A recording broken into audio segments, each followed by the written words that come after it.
Tonight at 10, leaders at the climate summit here in Glasgow make some progress in the race to limit global warming. Methane emissions, a major factor in global warming, are meant to be cut by a third by the end of the decade, the initiative led by the EU and the US. And Brazil, where the Amazon rainforest has been devastated, is backing the call from the UK and others to stop deforestation by 2030.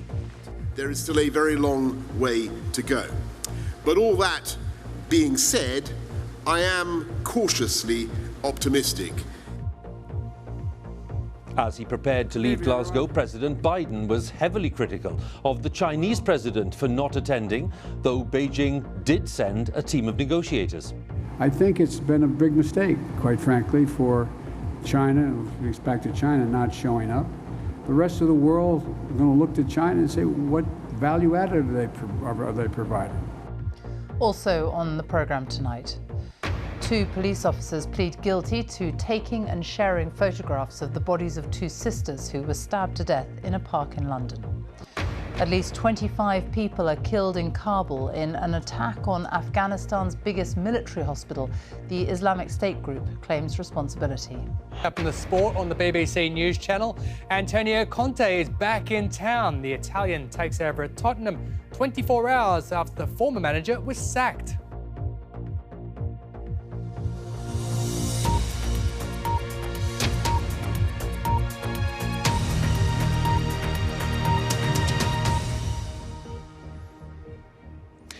Good evening once again from the Global Climate Summit in Glasgow, where world leaders have reached agreement today on 2 major areas affecting the future of the planet. Within the past couple of hours, President Biden, who's returning to the US tonight, said that much had been achieved in just 2 days, but he was heavily critical of President Xi of China and President Putin of Russia for refusing to attend. Now, during the day, more than 100 countries launched a far-reaching initiative to cut emissions of methane, a gas that's a major cause of global warming, and the pledge is to cut emissions by 30% by the end of the decade, which would play a big part in limiting the rise in global warming to 1.5 degrees. There was another significant pledge to stop and reverse the process of deforestation by 2030. And the real breakthrough here is that Brazil, where vast areas of the Amazon rainforest have been cut down, is among the 100 countries backing the pledge. And there is a separate initiative to cut carbon emissions by boosting the use of clean technologies in industries such as steel and road transport and agriculture. Now, the summit in Glasgow is widely seen, as we've said, as the last big opportunity to tackle further climate change and its devastating consequences. Our political editor Laura Kunsberg has been following the day's events here. When cultures clash, can they still agree? When there's so much difference, there can be dissent. There are so many faces here in Glasgow, so many facets of what could be done. Mr. DiCaprio, are you pleased with what's happening this week? Hollywood stars might campaign, but less developed countries may well complain. The United Nations fears there's not enough trust to bridge the gaps, but deals are being made. More than 100 leaders signed a promise to stop the destruction of forests in 9 years' time. The American president displayed a real sense of progress. We're preparing to wrap up another busy day in Scotland. I think we got a lot done. But there are obstacles. He was less than impressed that not every country is willing to be part of the journey. The fact that China, trying to assert, understandably, a new role in the world as a world leader, not showing up, come on. The single most important thing that's gotten the attention of the world is climate. Everywhere. From Iceland to Australia, it just is a gigantic issue. And they've walked away. How do you do that and claim to be able to have any leadership mantle? The same with Putin and Russia. This is how tough it will be. Away from the main stage, down a quiet corridor in a tiny office, is big resistance. 至少是200亿左右。 Instead of President Xi, one of the most powerful people you've probably never heard of in his place, China's climate negotiator, Xi Jinping. My discussions with John Kerry and Alex Sharma were highly constructive. We found there were still huge gaps. He criticised developed countries for not coming up with cash they'd promised to help the less wealthy go green, and warned focusing too much on limiting global warming to 1.5 degrees, as Boris Johnson wants, could destroy the consensus. But his attention was cast across as many foreign leaders as possible today. But they've departed now, leaving instructions with their negotiators. Let's go, come here. Around 100 countries have already signed up to cut the potent greenhouse gas methane by nearly a third by the end of the decade. The Prime Minister can bank progress on clean technology, as well as those promises on methane and forests. But remember, there are good reasons why only a day ago he was warning overall these talks could fail. I am cautiously optimistic in the sense that on the way to the G20 in Rome, I said to some of you on the plane that if this was a football match, then the current score would be 5-1 down in the match between humanity and climate change. And I think what you could say today, after 2 days of talks with around 120 world leaders, is that we've pulled back a goal, or perhaps even two. And I think we're going to be able to take this thing to extra time, because there's no doubt that some progress has been made. What or who is going to score the extra 2 or 3 goals you still need? If there's one thing that starts to give me confidence, or optimism anyway, it's that we are starting to create, for the countries that find it most difficult to transition away from fossil fuels, we're starting to create those coalitions of support to help them to move on. The first 48 hours here have been frantic, and today there's been a flurry of promises that should hypothetically make a difference. But it's now that the hard bargaining really starts. Remember, Boris Johnson wants a deal that keeps global warming within safe limits. But here in Glasgow right now, it's far too early to be sure if that's in reach. There will be clashes and arguments, different voices and different views. Do not underestimate how hard this is. But Boris Johnson cannot be sure what may greet him in Glasgow if, near the end of this vast summit, he returns. Laura Kutzberg, BBC News, Glasgow.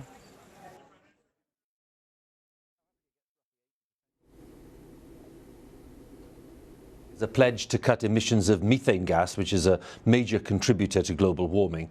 The plan is to cut emissions by nearly a third by the year 2030. Less encouraging is that 3 of the countries responsible for the highest level of emissions, Russia, China and India, are not part of this agreement. Our science correspondent Rebecca Morell has more details. From emissions from cows to rubbish rotting in landfill sites and flares from oil and gas, methane is escaping into the atmosphere. But today, more than 100 countries agreed to cut the gas by 30% in a deal brokered by the United States and the EU. We have to cut emissions fast. And methane is one of the gases we can cut fastest. Doing that will immediately slow down climate change. Methane is an important greenhouse gas, making up about 20% of global emissions. It's extremely potent and has caused about 50% of current global warming. Cutting all methane by a third by 2030 would reduce global temperatures by about 0.3 degrees by 2040. Tackling methane from the oil and gas industry will be a priority. The easiest way to reduce emissions is to plug any leaks. You can't see methane unless you use a special camera like this one. It's a colourless, odourless gas, but because it doesn't last for very long in the atmosphere, if you cut methane emissions now, you make a big difference fast. It's why reducing methane is seen as one of the easier climate fixes. But there will be challenges. Agriculture, including rice production, is one of the biggest emitters of methane. Solving that will be much harder. The countries who've signed up to this deal account for about half of global methane emissions, but there are some notable absences, namely China, Russia and India, who haven't come on board. To achieve this 30% global target, we will need them to step up too. But having more than 100 countries on board, including some of the largest emitters and covering the vast majority of globally traded natural gas is a very big deal. This shows methane emissions around our planet. Now, for the first time, there's a target to cut this greenhouse gas. This is a significant step for the world. Rebecca Morrell, BBC News, Glasgow.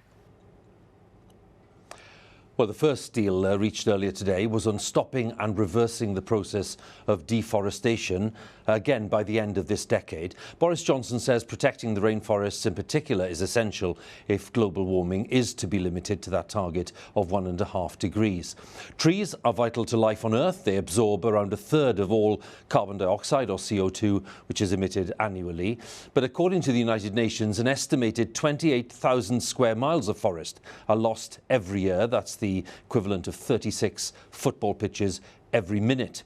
And Brazil, where vast areas of the Amazon rainforest have been cut down, is among the countries now backing this new pledge. In recent years, the problem has been getting much worse. Over 4,000 square miles of Brazilian rainforest were destroyed in just 12 months. Our correspondent Ola Guerin has travelled to Brazil to see at first hand the threat to one of the world's great ecological treasures. The Amazon dream, a forest haven combating climate change. But the reality can look like this. No more tree canopy, the land stripped bare for planting crops. We were shown how easy it is to plunder the Amazon, just one man and a chainsaw.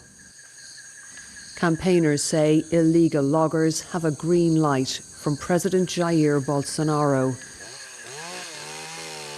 They accuse him of carving up environmental protections and fueling climate change. Miguel isn't worried about the planet, he's worried about his family. É pela minha sobrevivência, entendeu? Pela minha sobrevivência da minha mãe, entendeu? Que eu tenho minha família também, entendeu? Apesar de não ser casado, mas eu dependo disso. His handiwork seen from above. Every tree that falls here releases carbon dioxide back into the atmosphere, contributing to global warming. By night, specialist police are on the lookout for crimes against the forest. Illegal logging is big business. There's a rainforest mafia. The timber can wind up in Europe or the US. This load is legal, but Sergeant Robertson Inocenzio de Souza says he's fighting a losing battle. O crime é contínuo, né? A gente somos 8 no total em 2 viaturas para uma imensidão de florestas. Então, a nossa dificuldade continua aí e como eu falei anteriormente, né? And about an hour's drive away, ritual destruction. Every year, vast areas are cleared by slashing and burning. The heat is building now and there's ash falling in the air. No attempt has been made to hide this. It's at the side of a busy road. And when fires like this happen here, it's not the work of nature, it's the work of man. In the global fight against climate change, this is one more loss. And here too, lost ground. More Wild West than wild Amazon. Cattle farming is driven by global demand for Brazilian beef and backed by President Bolsonaro. Renato Ramos is a second-generation rancher. He says the forest is a living, not a fairy tale. Para nós que somos hoje, que vivem da pecuária, somos agricultores hoje, né, ninguém planta no asfalto e muito menos no ar, né? A gente precisa adquirir uma área que seja pequena ou grande para poder fazer um plantio ou então uma criação agropecuária, entendeu? A Amazônia não é só mata, e sim é uma área que está em desenvolvimento para culturas e criação de novos investimentos. But we got a very different perspective from activist Neginha Bandeira. She's spent her life defending the rainforest and its indigenous peoples, or trying to. É que a sensação é como se tu fosse Dom Quixote e lutando contra moinhos de vento, sabe? É como se alguma coisa significativa para a Amazônia só pode acontecer se os grandes empresários, se os grandes produtores, se eles tiverem uma sanção por desmatamento. Quando o povo disser, eu não compro nada resultado de desmatamento, aí pode ter uma mudança. This rich but fragile ecosystem is changing its colours. Deforestation means the rainforest in Brazil now emits more carbon than it stores. The message from here is a distress signal. Orla Guerin, BBC News, in the Amazon rainforest. One other development here in Glasgow today, Boris Johnson has formally apologised to the Israeli Energy Minister after she was unable to gain access to the conference in her wheelchair. Karina Elhara, who has muscular dystrophy, was forced to return to her accommodation yesterday after waiting for 2 hours outside the main venue. The Prime Minister said he was sorry for the confusion. So let's consider what's gone on here today in terms of policy, and let's join our science correspondent Rebecca Morell, who's over in the conference centre. Rebecca, on the two principal agreements on methane emissions and on deforestation, when you look at them, how significant do you assess them? Well, I do think both of these deals have given the conference a boost at its beginning. Stopping deforestation is vital. Trees suck up and store carbon dioxide. It's simple. If you cut them down or you burn them, they release it again. And getting countries like Brazil, Canada, Indonesia on board is significant. But we have had a pledge just like this back in 2014 and nothing really happened. Methane is really interesting because it's only relatively recently that scientists realised what a big contribution it was making towards climate change and how relatively simple it is to fix some of the problem, like stopping leaks in the oil and gas industry, for example. There are issues with some of the major methane emitters not being on board with this, but these deals do make a difference. Neither one of them are going to stop climate change, but they will help to chip away at the problem, and that is being cautiously welcomed here. Rebecca, once again, many thanks for those thoughts at the end of this rather busy day, and that's all from Glasgow tonight. By the way, for more details of today's agreements and background to this COP26 summit, you can go to BBC News Online. You'll find it at bbc.co.uk/news, and there you will find lots and lots of information, including background articles by our experts here at the BBC. Time now for the day's other news, so let's join Sophie. Hugh, thank you. 2 Metropolitan Police officers have pleaded guilty to taking and sharing photographs of the bodies of 2 sisters who were found stabbed to death in a park in London. PC Dennis Jaffa and PC Jamie Lewis, who'd been assigned to guarding the crime scene, distributed the images of Biba Henry and Nicole Smallman in June last year. Helena Wilkinson has this report from the Old Bailey. This is one of the last photos of Biba Henry on the left and Nicole Smallman. Hours after it was taken, they were murdered. Last week, Mina Smallman saw her daughter's killer sentenced for his crimes. Today she was back again at the same court, having to endure yet more unimaginable pain. It may sound really ridiculous that this case has brought us to even more anxiety today. It's the most nervous I've felt doing any interview, and I think because it was the final straw.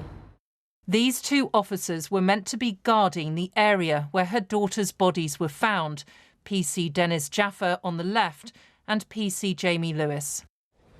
But despite their orders, the 2 officers then breached the crime scene cordon and took photographs of the bodies, which they then shared on WhatsApp. One of the images was then edited by Lewis, who superimposed his own face onto the picture with the victims in the background. Today, they appeared together in the dock.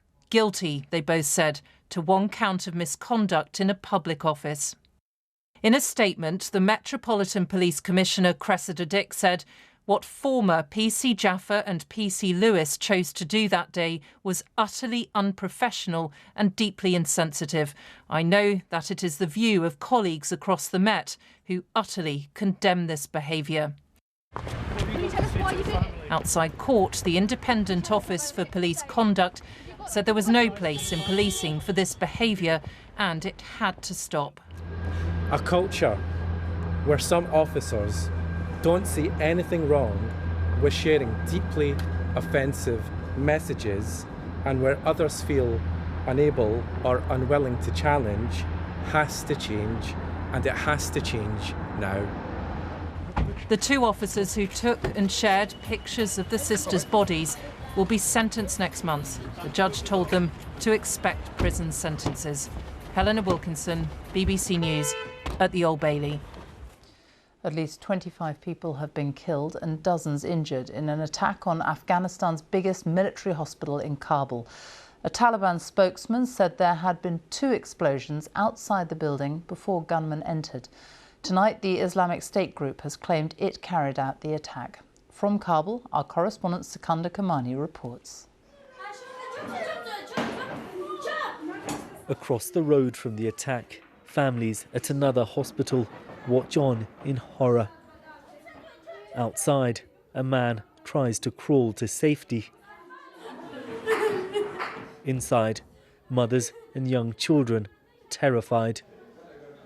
Afghans had hoped scenes like this would come to an end now that the Taliban are in power. Instead, their fighters were amongst the victims of this attack, carried out by the local branch of the Islamic State group, or Daesh. The assault began with a suicide bombing, before gunmen tried to fight their way inside the military hospital. Helicopters were used to drop Taliban special forces into the site, according to the group. But outside this hospital, Taliban members were anxiously awaiting news of injured colleagues, former insurgents, now facing an insurgency themselves. After the explosion, me and some of the other Taliban were helping carry injured people into the hospital, says this member of the group who was at the scene of the attack. A Daesh fighter pretended to help us too, but when we got inside, he took a pistol out and shot a Talib who was next to me in the head. The rest of us tried to escape. The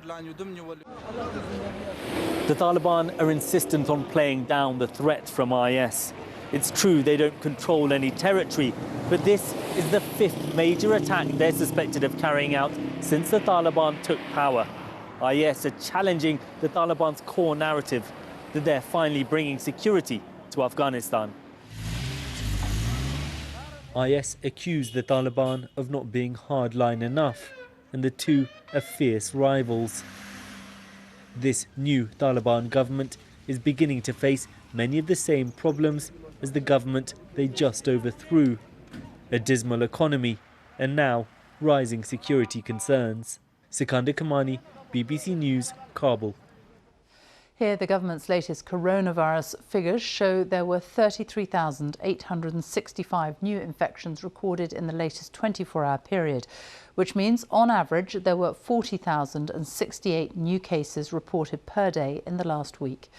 There were 9,538 people in hospital with COVID as of yesterday, the highest number since the first week of March. 293 deaths were recorded. That's of people who died within 28 days of a positive COVID-19 test, but that figure includes some deaths in England that were not reported yesterday. On average, in the past week, 162 COVID-related deaths were recorded every day. And more than 8.3 million people have received their booster jab. This includes 3rd doses for those with certain health conditions. A state of emergency has been declared in Ethiopia as a year-long war between government and rebel forces intensifies. Residents in the capital, Addis Ababa, have been ordered to arm themselves and defend their neighbourhoods amid fears the rebels from the northern Tigray region are advancing on the city. Tonight, the head of the United Nations has said he's extremely concerned by the escalation of violence and called for an immediate ceasefire. Our correspondent Catherine Biarahanga reports. Ethiopia's government promised the war in the north would be swift. A year on, it threatens the very fabric of Africa's second most populous nation. Tigray's rebels have gained the upper hand against federal forces and their allies, who appear poorly trained and ill-equipped. Prime Minister Abiy Ahmed has led his country into a brutal civil war. His government believes declaring a state of emergency will help push back its opponents. Ethiopians should be committed to go to the extreme to stop these traitors and their allied forces. But it's not just the war in the north he's facing. Further south is the Oromo Liberation Army. They want self-determination for the Oromo people. This is a country of over 100 million people, divided into 80 ethnic groups. Many of them are agitating for independence. This is an old armed struggle, but many of the people here that you can see were not born when the Oromo Liberation Army was first formed in the 1970s. Today, as Ethiopia faces many conflicts and challenges, this group sees new opportunities. The OLA has agreed an alliance with the Tigray rebels, and the two groups say their forces are moving closer to Ethiopia's capital. We are working on a strategy to control the area without paying a heavy sacrifice, and we're succeeding. Addis Ababa is encircled. Ethiopia's government forces appear to be struggling to hold territory, and in turn, struggling to hold this large country together. Catherine Biarahanga, BBC News. And finally, in tonight's Champions League football, Chelsea and Manchester United have been amongst those in action, and Joe Wilson has been watching. So was it time for Manchester United to relax? Well, is it ever? 12th minute at Atalanta, shot at the goalkeeper and in. And here we go again. Varane's injury soon forced the manager into reorganisation. Well, pass it fast, give and go, and mostly get it to Ronaldo. That's an equaliser. But remember 1979 in Malmo they do? European Cup finalists. 1-0 was enough. Joe Wilson, BBC News. And that's it from us. Good night.